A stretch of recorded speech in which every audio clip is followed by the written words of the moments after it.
இன்னைக்கு போக்குவரத்துறை அமைச்சரா அவர் செய்த சாதனைகள்லாம் நிறைய பேசலாம். ஆக்சுவலா அது வந்து நம்ம வந்து எப்படி சொல்றது, அதாவது நீங்க 2022ல கோவிட்க்கு அப்புறம் நிறைய பஸ்ஸுல வந்து ஸ்டாப் ஆயிடுச்சு. நிறைய சர்வீஸ்ல ஸ்டாப் ஆயிடுச்சு.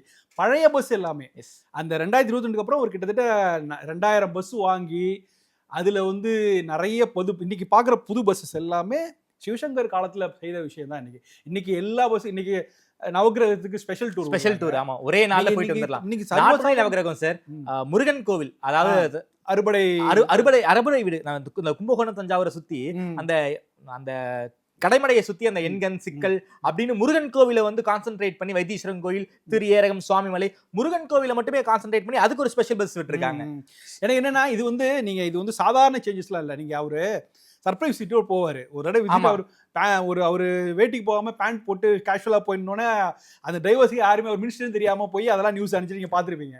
அது மாதிரி ஏதோ ஒரு சின்ன ஒரு பள்ளி ஸ்கூல் ஸ்டூடெண்ட் இருக்கு, எங்க ஊருக்கு பஸ் வரல, நாங்கள் கஷ்டப்பட்டு நடந்து வரோம்னு சொல்லி ஏதோ ஒரு ஏதோ சேனல்ல ஏதோ பேட்டி கொடுத்தோன்னே உடனே போய் களத்தில் இறங்கி பண்ணார். ஸோ இது சின்ன சின்ன சர்ப்ரைஸ். எதனால இப்போ நம்ம அவர் ஏன் அந்த இடத்துல வந்தாருன்னா, இந்த காடுவெட்டி குரு அவர் ராசா இவர்கள்லாம் வந்து கட்சிக்காரர்களை கையாண்ட விதம் இருக்கு பார்த்தீங்களா, அது வேறு விதம். இவர் எல்லாரோடையும் எளிதாக பழகக்கூடிய அந்த மாதிரி எளிமையான மனிதர். எஸ்.